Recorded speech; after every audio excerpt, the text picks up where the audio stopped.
জাহাজে hanta virus সংক্রমণে ৩ জনের মৃত্যু ঘিরে উদ্বেগ বাড়ছে।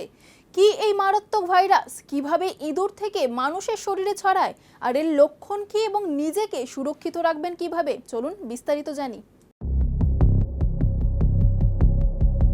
আন্তর্জাতিক স্বাস্থ্য সংস্থা ওয়ার্ল্ড হেলথ অর্গানাইজেশন অর্থাৎ WHO জানিয়েছে, নেদারল্যান্ডসের জাহাজ এমবি হন্ডাসে হান্টা ভাইরাস সংক্রমণের জেরে ৩ জনের মৃত্যু হয়েছে। আরও কয়েকজন অসুস্থ। একজন দক্ষিণ আফ্রিকার হাসপাতালে ভর্তি। আর্জেন্টিনা থেকে কেপ ভার্দে যাওয়ার পথে এই ঘটনা সামনে আসে। হান্টা ভাইরাস আসলে এক ধরনের ভাইরাস নয়, এটি একাধিক ভাইরাসের একটি পরিবার। মার্কিন স্বাস্থ্য সংস্থা centers for disease control and prevention জানিয়েছে, এই ভাইরাস সাধারণত ইঁদুর, ছুঁচো বা অনুরূপ প্রাণীর শরীরে থাকে। তাদের মল, প্রস্রাব ও লালার সংস্পর্শে এলে মানুষ সংক্রমিত হতে পারে।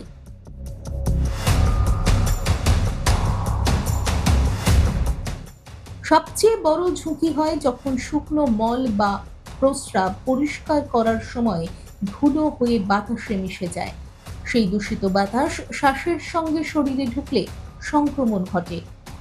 সাধারণভাবে মানুষে মানুষে এই রোগ ছড়ায় না, তবে কিছু বিরল ক্ষেত্রে তা দেখা গেছে। এই রোগের লক্ষণ প্রথমে সাধারণ জ্বরের মতো জ্বর, শরীর ব্যথা, দুর্বলতা, পরে শ্বাসকষ্ট, কাশি এবং ফুসফুসে জল জমতে পারে। এই অবস্থাকে হান্টা ভাইরাস পালমোনারি সিনড্রোম বলা হয়, যা মারাত্মক হতে পারে। কিছু ক্ষেত্রে কিডনিও আক্রান্ত হয়। এই রোগের নির্দিষ্ট কোনো ওষুধ নেই।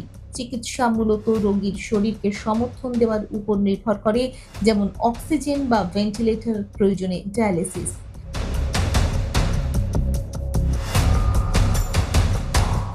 প্রতিরোধই সবচেয়ে গুরুত্বপূর্ণ।